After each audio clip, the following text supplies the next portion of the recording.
God came to us to seek and to save that which was lost. He raised a man from among us.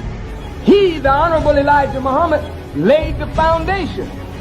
What I'm doing is something that comes from him through me, and the thing that he uses in me to do the work is my faith in him and the word that he taught.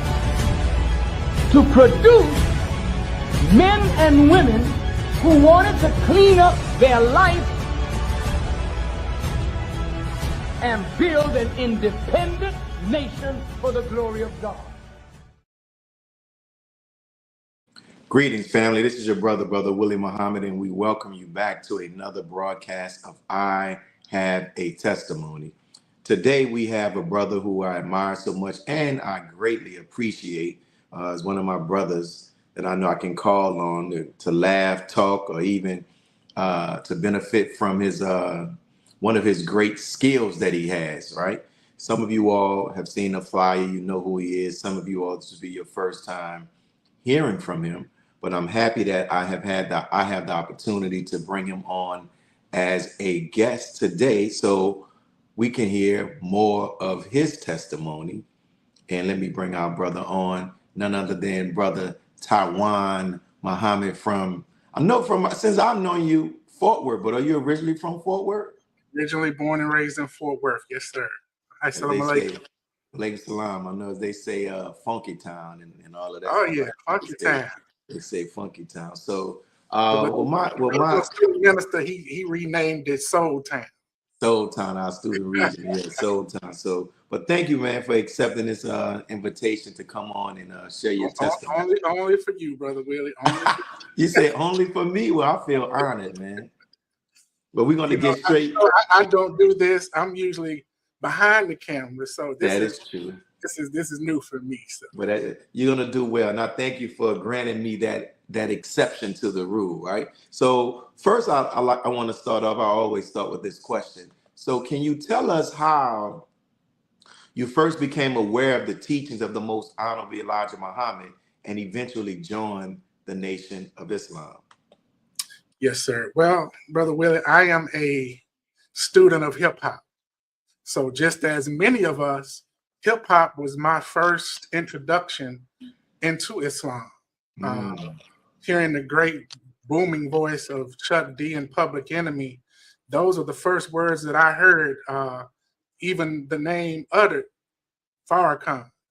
So in researching that name, it took me to the teachings of the Most Honorable Elijah Muhammad and the Honorable Minister Louis Farrakhan and the Nation of Islam. And so it was originally through hip hop. So you heard it through hip hop, and then that made you begin to start reading books. You went to the mosque, what happened? That's a great question. What happened was I was a student in college. I had to write a thesis paper. So again, listening to hip hop, being inquisitive about the nation, there was a brother that I rolled up on the block, and I forever am indebted and grateful to Brother Dane Muhammad. It was him that I rolled up on the block and got my first final call. And doing a thesis paper, I had to do an interview. So Brother Dane was the first person that I actually interviewed or even talked to in the Nation of Islam. So the brother invited me into his home. He was a very immaculate brother. To this day, Brother Dane is one of the most immaculate brothers that I've ever known in the nation. House pristine, drove a Jaguar. So as a young teenager, that kind of impressed me. So, and when I got to talking to Brother Dane, he actually invited me out to what then was the study group. So I began to start coming to the study group and really getting into the teachings of the Most Honorable Elijah Muhammad. So it was through Brother Dane and Brother Greg and all of those early members of the Nation of Islam in the early 90s that got me interested into the Nation of Islam. Who was the student minister? I mean, I know we say student minister now, but who was the minister when you came in? So at that time, we were a budding study group. We was under a brother named Vincent Muhammad, who's actually in Atlanta now. He was our one of our first study group coordinators, along with Brother Dane. So the succession was Brother Dane. Following Brother Dane was a brother named Delane, who was from Baton Rouge, Louisiana. He came to Fort Worth, and he was our study group coordinator for a minute. And then when he left, Brother Vince became our study group coordinator. After that, we were actually chartered under Brother Vince as a mosque again. Beautiful. And with that, were there any aspects of the teachings or the way of life that presented a challenge for you in the early days? And if so, what were they, and how did you work through that? You know, I really didn't have any challenges coming into the Nation of Islam. I was always a student of reading and knowledge, so this kind of fit right in with me, the teachings. We would hold study groups sometime at my house. Before I even knew what a study group was, we were doing study groups at my house. Some of the brothers that's not even in the Nation of Islam, we would pick, tapes of Yosef bin Yaqanan and Dr. John Henry Clark. So we would have study groups at my home.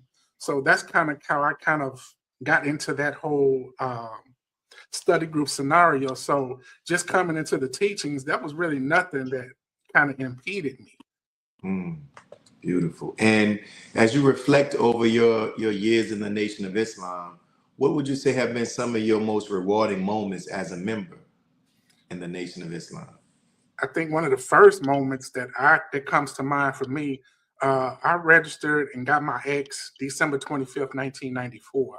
Wow. So, Christmas baby. So for me, it was registering in, processing in, and then right after that, it was the historic Million Man March.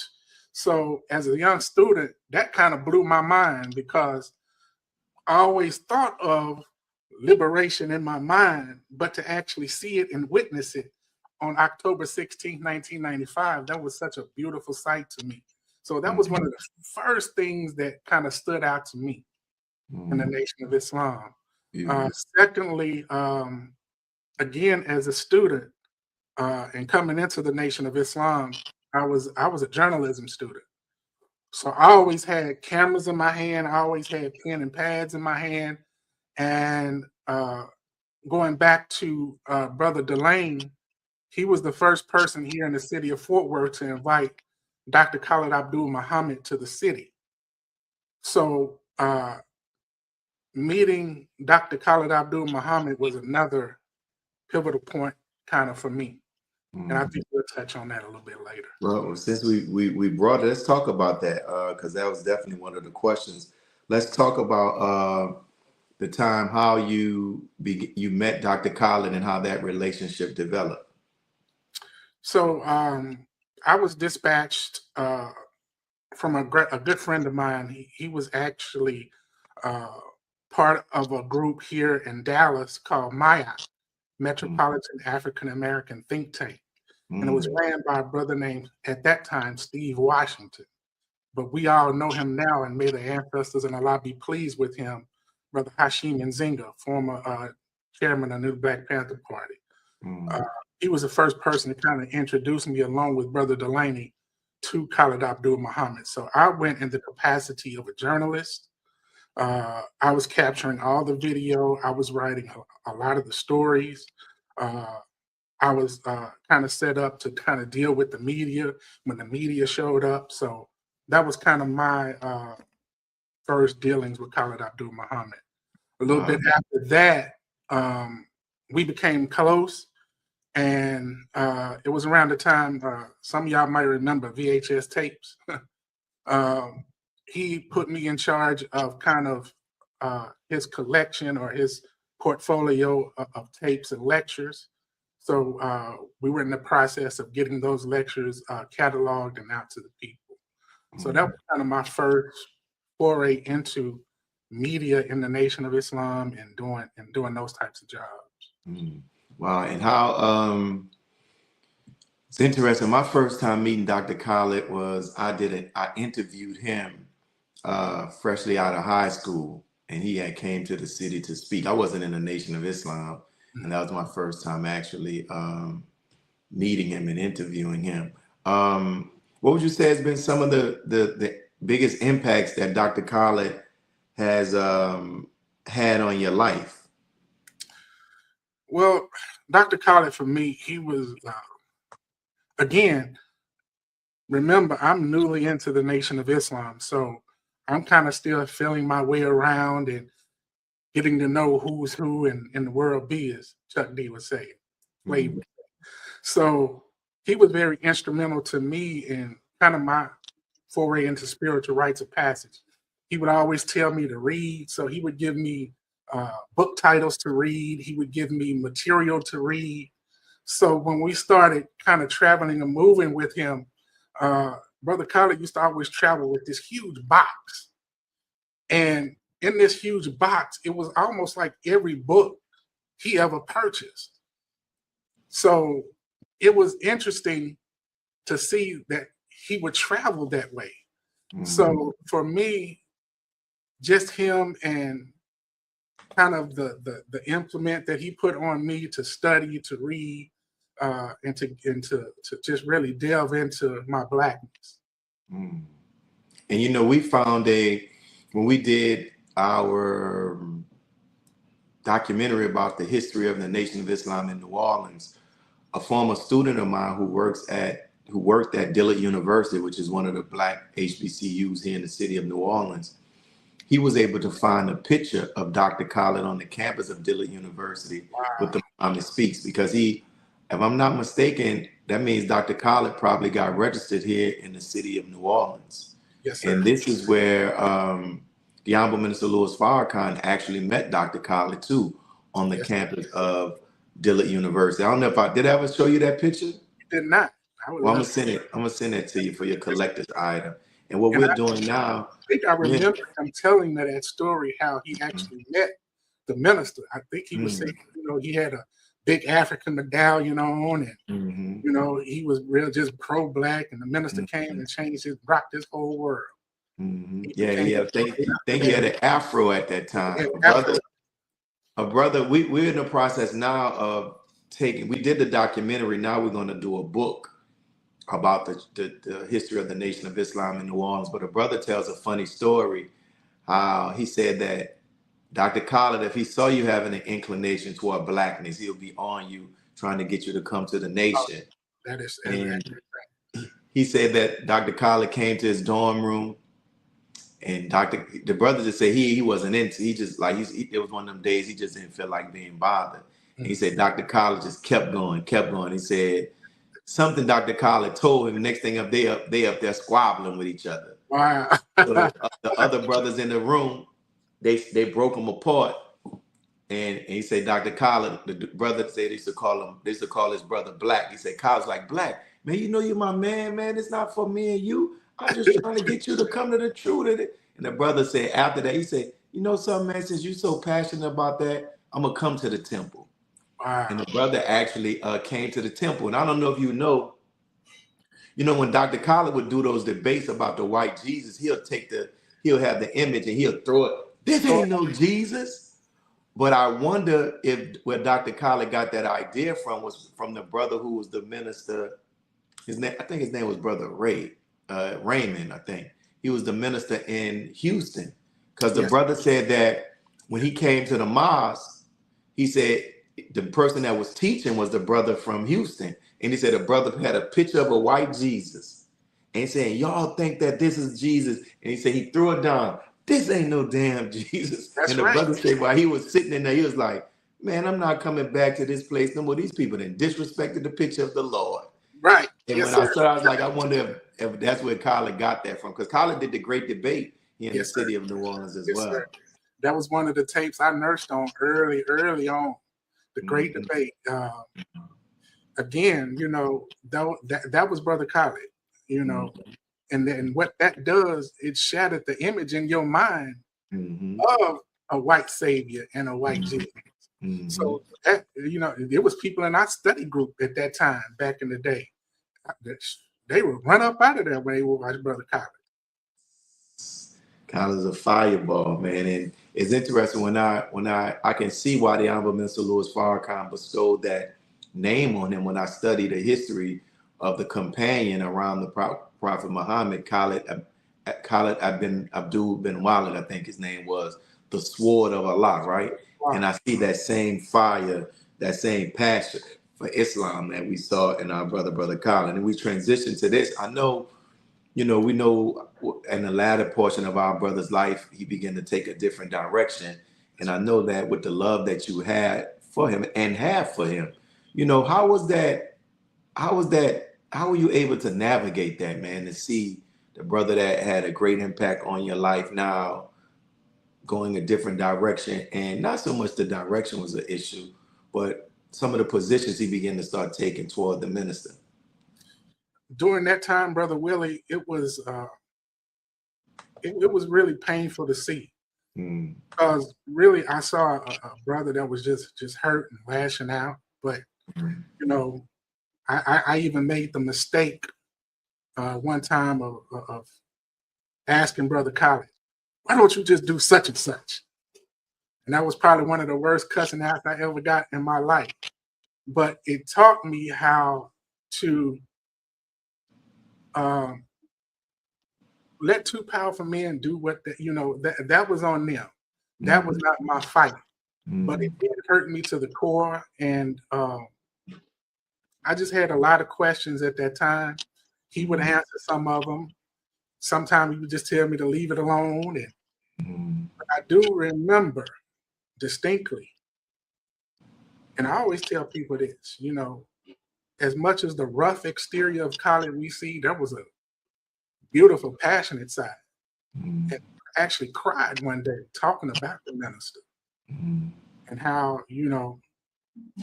he hated the way everything went. But, Allah plan, we plan and Allah plans, and Allah is the best of planners, That was just one of the things that, for me, I wanted to be a member of the Nation of Islam. I wanted to be a soldier in the Nation of Islam. So at that time, I kind of just started doing what I needed to do in the Nation of Islam. And he went his way and I went mine. And I've heard the Honorable Minister Louis Farrakhan publicly and privately talk about the heart of Brother Khalid, and what laid under that in the exterior that we saw, but under that was a person that was a very sensitive individual and a person that loved our people. And we thank Almighty God Allah for the good that our brother has done. Pray that Allah doesn't deprive us out of the good that he's done. And it's interesting hearing your story and knowing the position that you hold in the mosque there in Fort Worth right now. It shows that you were always kind of doing this work, because now you serve as the protocol director in mosque number 52. How did that come about? So I guess 2016, 2017, sister by the name of Sister Tamikwa, she was, I think, our third protocol. But she was had a few health issues. She was wanting to kind of get her health in position and wanted to do some other things within the community. So she asked me, could I step in for her as an interim at first? So, in the Nation of Islam, how that works, 30 days become 90 days, 90, and here we are, 2026, I'm still here. So I was always in the field, doing the work. I was part of the Millions More movement, local organizing committee. So we did a lot of monumental work here in the city of Fort Worth, working with the local organizing committee, the LOC. So doing the work in that kind of gave her the idea of asking me to become student protocol. And how's that experience been? What have you learned as a student protocol? Oh man, being a student protocol, it's an interesting task, because you have to deal with people in the community with different thought ideologies and things of that nature. But again, being in the community is one of those things that I've always had a passion for. Not only being in the community, just trying to put together programs for the community as well. That's why I kind of took on, the 9 ministries as well. So being putting the 9 ministries up under me as protocol, we're working the 9 ministries here in the city of Fort Worth as well. So just that type of work has always been a passion of mine, along with, journalism and videography and photography. Beautiful. And you're there as the protocol, supporting our brother and helping our brother in this mission. Pull it up. Our brother Lee Muhammad, very, very beautiful brother, very steady brother, funny brother, hard working. Can you talk about that, man? Just can you talk about our brother, student minister Lee Muhammad? Brother Lee is man. What can I say about Brother Lee? If you ever want to meet a more funny individual, Brother Lee is one of the funniest cats I've ever ran into. And we always think of student ministers in the Nation of Islam as these hardcore, but Brother Lee is one of the most beautiful brothers I've ever met. And I've had a great, just a great opportunity to work with him. And I really, really appreciate his leadership and his tutelage of his student laborers. He really allows us to work out in whatever field it is we want to do. He just lets us do what it is we need to do. As long as we clear it through him and it's with the mission, he's with it. So he is just one of those beautiful brothers. It's him, it's you, and it's Brother Robert here in the Southwest region. I call y'all the Sons of Thunder. Praise be to Allah. The 3 of you ministers, man, y'all are the most powerful guys I've seen. In our nation. All praises due to Allah. And one of the things that Brother Lee told me I was like, wow, this is pretty bold and courageous. He told me that sometimes he had, I don't know if he still does it, but he did it, where he would just tell you, just come up with a title. Is that true? I was like, man, that's pretty bold. That's pretty bold. How was that experience, man? So I always treated Brother Lee, to me, he was like Reggie Jackson, right? I go back to Reggie Jackson. If you just give him something, he gonna knock it out the park. So it was kind of my task to be like, I'm gonna see if I can kind of throw him a curveball. Like every topic, every lecture that I came up with, it was just knocked out the park. So he was like, keep doing that, keep doing that. It's keeping me on my toes. So yeah, I was for a while there. I was actually doing his lecture topics. Wow, and then in addition to doing the lecture topics, some of you all may know this is some of the work of our brother. You see some of these flyers, and I'll let him talk about some of the graphic design flyers. Man, another question just came in. I got to ask you this question too. Yes, sir. Some of the graphic design flyers that our brother has made. Talk about how Toothpaste. Name some of the people whose flyer designs and in the nation and graphic design work that you do stuff for, and how you came about actually getting engaged in this particular work. So again, I was a photographer and videographer, and probably about 10 or 12 years ago, the former minister in Dallas, Brother Jeffrey, he gave me a call. He was like, I just got off the phone with Brother Nuri. I'm like, oh, okay, cool. He was like, Brother Nuri needs somebody to do flyers and stuff for him. You might need to call him. So I ended up calling Brother Nuri, and there was a brother named Michael that was actually doing his flyers. I think Brother Michael was about to leave the city. He's in New York now. So me and him kind of started working together, and he was like, Brother Tijuan, you got it. So from that point on, I had started doing flyers and work for Brother Nuri. And from there on, it just kind of skyrocketed. I just started doing flyers for, I do flyers now for student minister Waliullah in San Diego. I do graphic design work for yourself. Yeah. Of course, my city, Muhammad Mosque number 52, and Brother Lee. I do work for the prison reform minister, Brother Abdullah.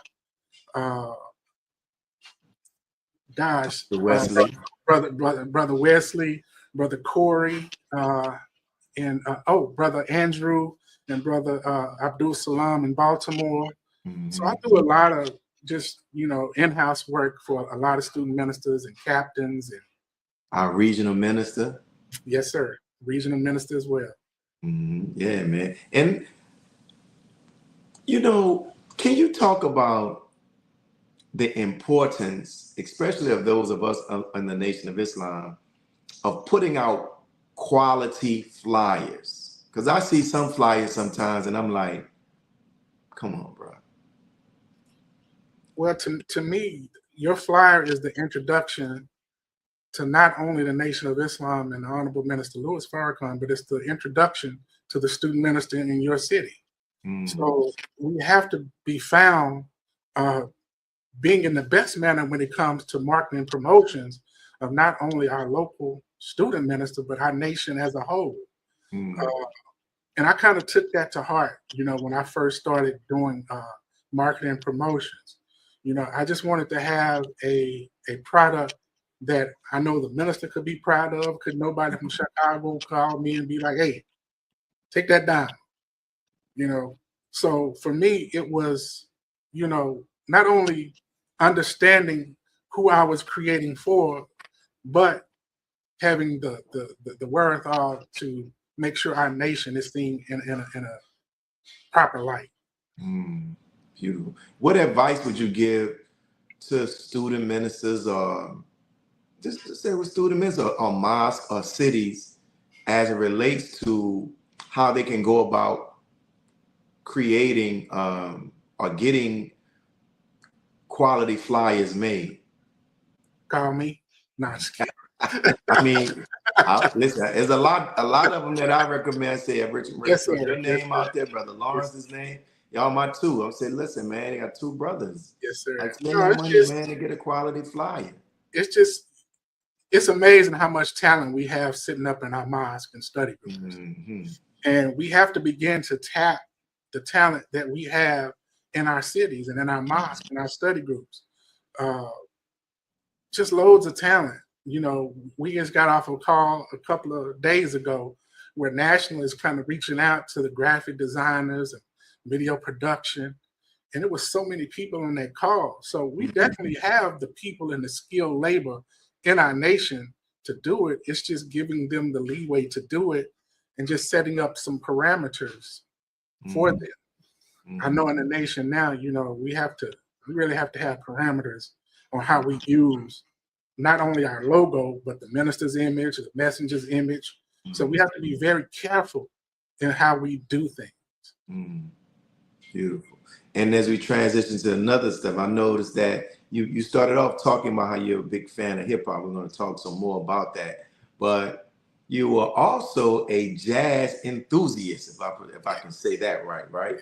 I know our brother likes jazz, and I came across two of the many. You go down our brother's Facebook timeline, you're going to see the jazz greats that the Thelonious Monks and what's my dude? The Davis. Last name was Davis. Miles Davis. Miles Davis, and so many. So talk about, how did your love for jazz music begin? 14 years old. I come from a jazz family. I have a cousin that's a jazz saxophonist. I have an uncle who toured the world as a jazz drummer. He's one of the first really proponents of the what they call not soul jazz, but free jazz. He's a proponent of the free jazz era.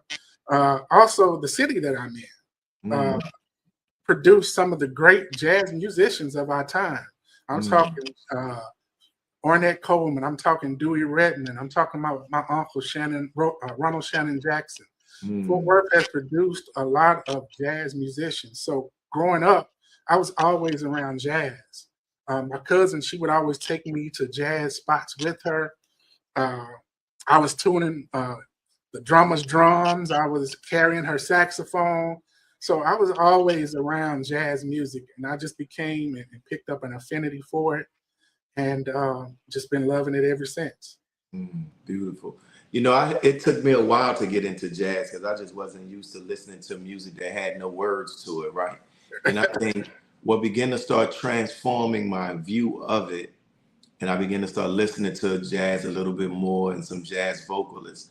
A brother gave me a brother Namaz gave me a CD copy, a CD of Miles Davis, Kind of Blue. Yes. And I think that has to be one of my favorite jazz albums right there, Kind of Blue. And so now, and then in addition to that, now, I don't know if you know this brother. I think he considers himself to be a jazz vocalist, Gregory Porter. Yes. Matter of fact, my parents in law, they were here just last year. We went to go see Gregory Porter live in concert. What? Yes. And listen, I've had the opportunity to see him in concert once here in the city of New Orleans. Phenomenal, my brother, phenomenal. Phenomenal. And there's a brother in our mosque right now. He's a jazz vocalist, brother Radic Muhammad. And I'm trying to find a little location where we can do a record release listening and interview, because he just released an album. And I think I've heard you talk about this before on your social media, the connection between jazz artists and Islam. Yes, sir. Can you talk about that? And actually working on a book right now. Go ahead, Talking man. about the how jazz or Islam influenced jazz.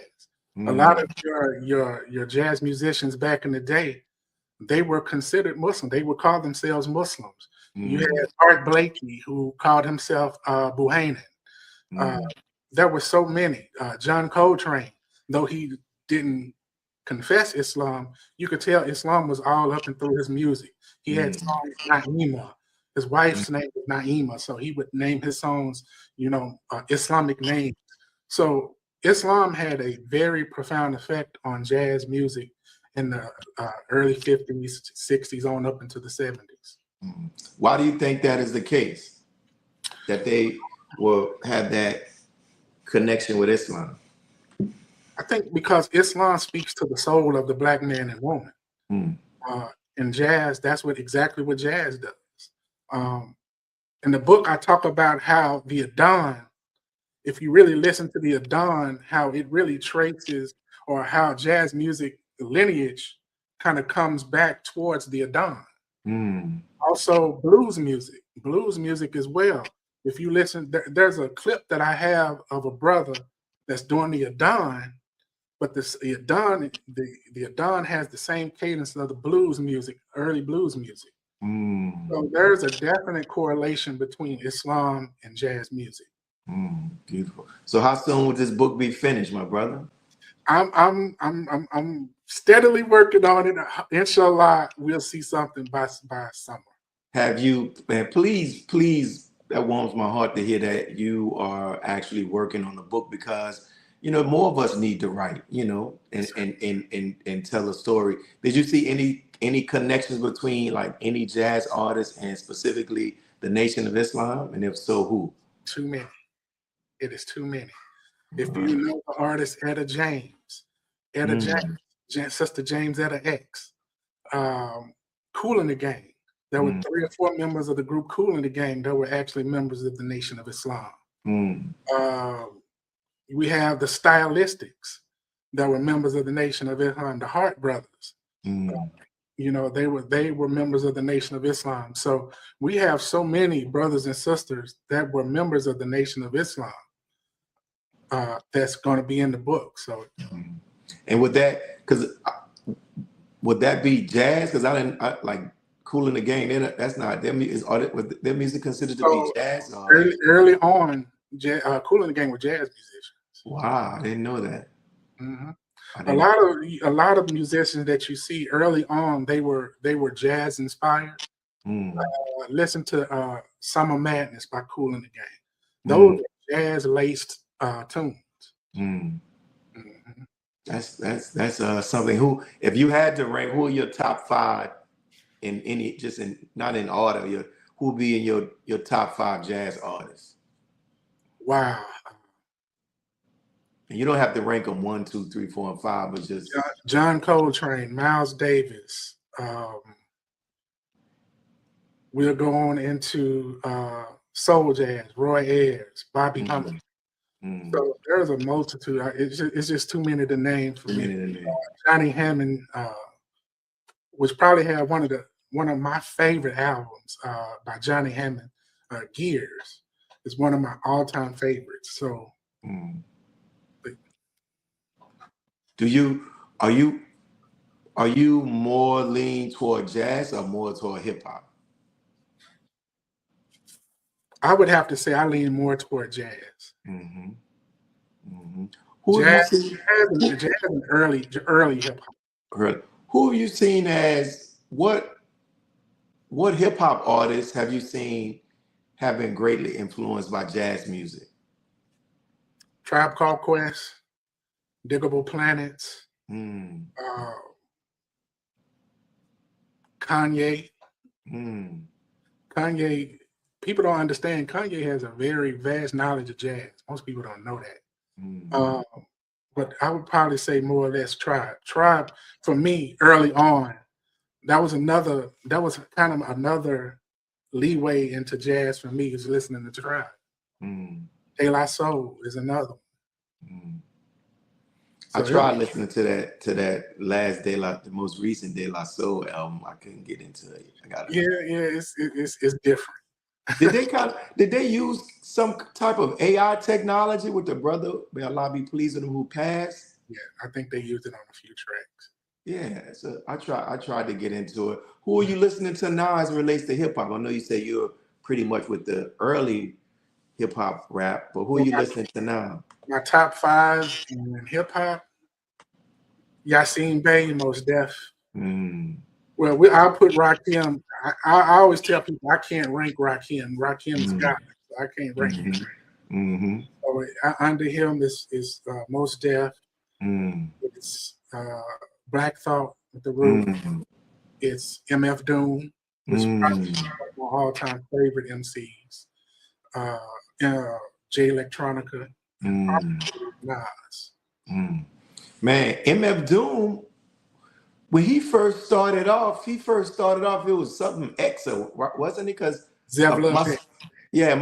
our secretary, he first tried to put me on MF Doom. I was like, nah. Now my daughters, they play 1 or 2 songs. There are 1 or 2 songs I like listening to, but brother has like a cult following, so much so that sometimes he didn't even show up to a concert. He'll just have his brother go on with a mask and just perform, and people still enjoy themselves. They didn't know that wasn't him. That is true. That is true. And he went by the name Zebulon X at first. Yeah. His brother passed away, and he kind of went underground and didn't want to rap anymore, so he put the mask on and became MF Doom. Yeah, that was something. And we didn't get a chance to. I think we probably texted. We probably talked on the phone, but so what's your thoughts on Jay Electronica's last release, man?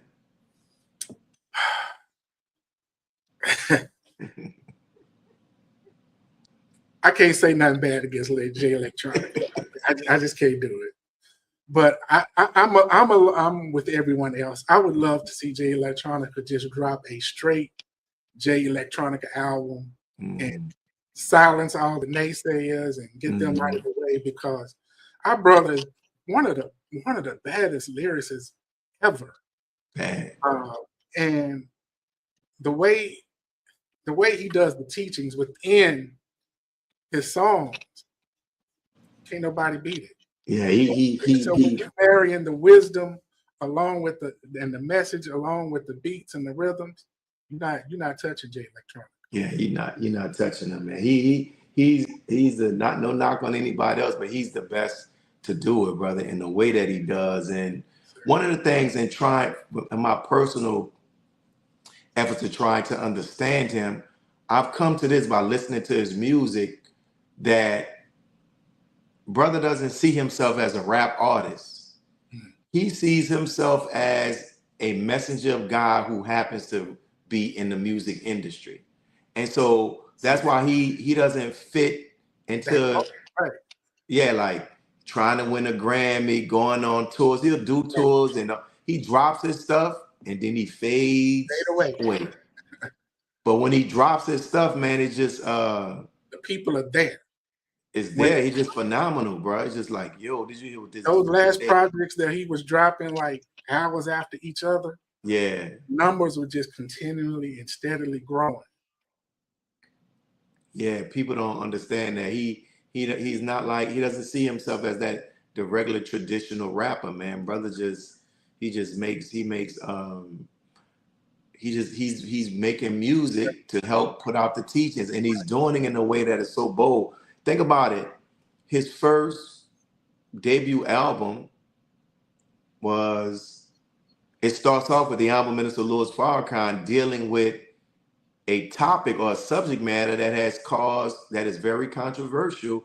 Who are the real children of Israel? Sure. And to start off your album like that, and you have an artist like Jay-Z on the album like that with Minister Farrakhan all through it, it's just like, yo, that's very courageous, but that's just how brother rolls. And that's him. Mm-hmm. That's him, and he's not going to apologize for it. He's going to keep on doing Jig Electronica, and that's what I love about it. Mm-hmm. Yeah, man, he's doing it, man. And what about any NOI artists that come to mind?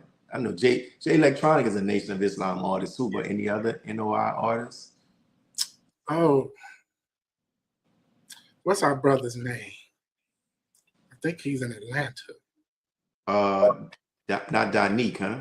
Danique. Yeah, he's from New York, but I guess he's in Atlanta now. Danique,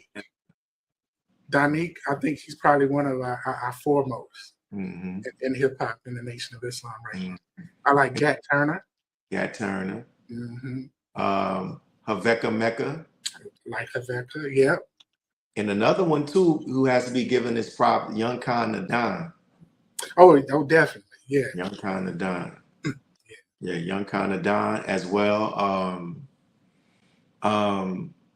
Who he's put out a bunch of material. I got one for you. You remember back in the day? You remember like one of the first original Nation of Islam hip hop artists? Who? There was a group called Star and Crescent. You remember them? That was Sisters, right?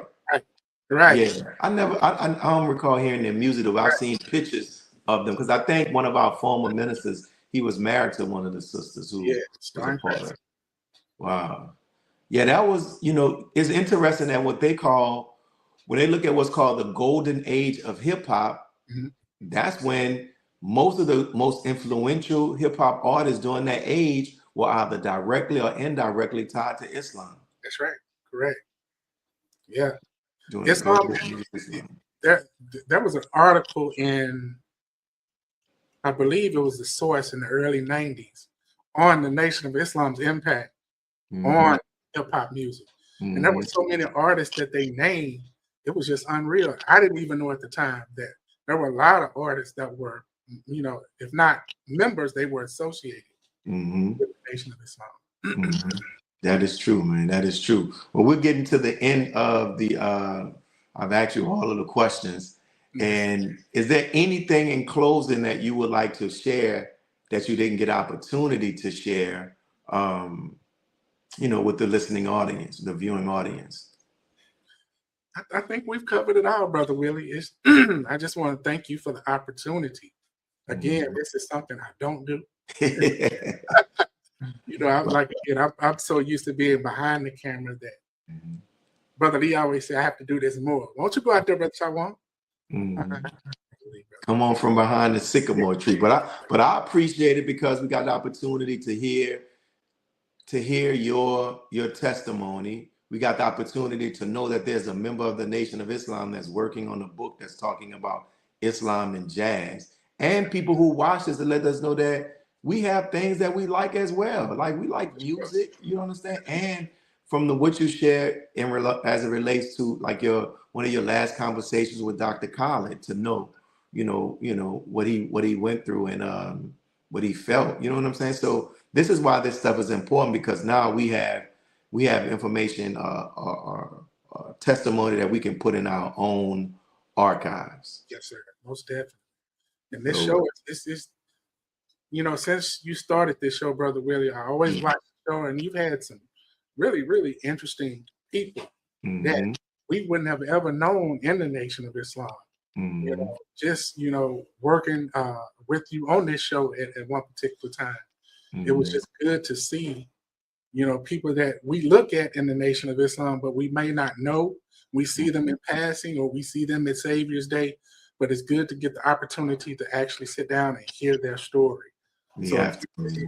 One of the And best. I record this show once a week, and there's sometimes I take a break because I have to be moved by the Spirit to want to interview certain people. Like people who you see me interview, brother, the same way I do my lectures, I got to get a certain energy or vibe. So when you see me interviewing people, it's because something in my spirit said interview them. And that was the same thing as it relates to you. Something said, man, interview Brother Tijuan. So that's why I actually did it. And we get the opportunity, man, to see hear the stories that we have, and we're documenting our history. Let me ask you this other: have you ever had any personal interaction with the Honorable Minister Louis Farrakhan? I have, but I haven't. Yeah, well, tell me the have and the haven't. There was one particular time, I think it was 1995. It was actually my first Savior's Day. Mm-hmm.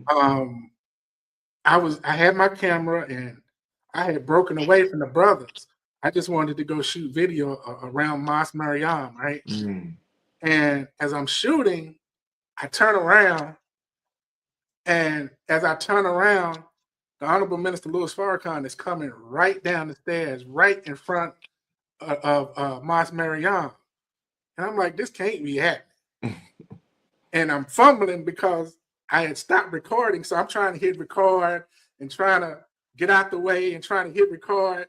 So as I hit record, I say, Assalamu alaikum, Brother Minister. He says, Wa alaikum salam, sir. And then they just gone. So that was like my first ever interaction with the minister. Were you able to catch it on video? I got just a little bit of snippet of it on the video. I actually hit the button just in time. So as he says, Wa alaikum salam, sir, I catch him as they walking by. You still got the video? I still have it somewhere. Oh, man. You say somewhere? Somewhere. Oh, man, you got to find that. We got to find that, man. Well, that's beautiful for sharing, man. And thank you for your service. I know your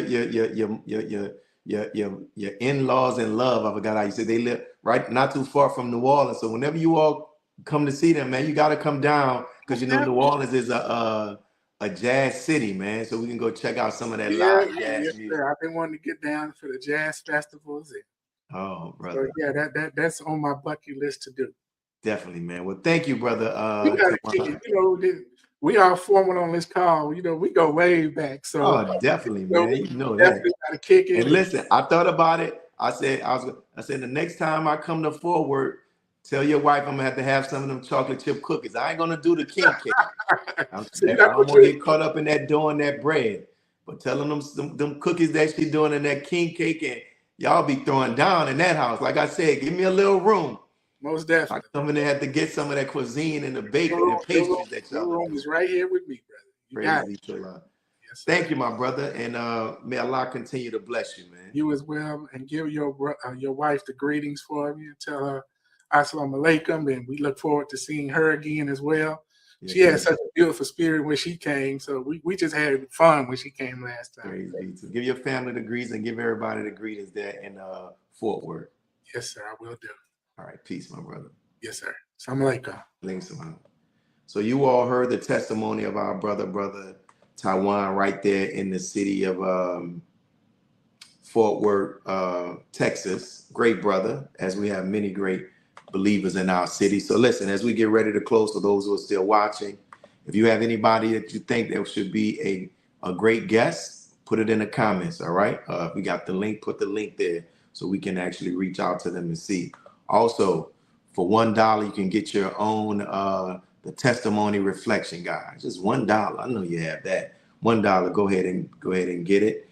And if you want to take advantage of any of the advertising opportunities that we have with I Have a Testimony, please feel free to do so. Send us that information.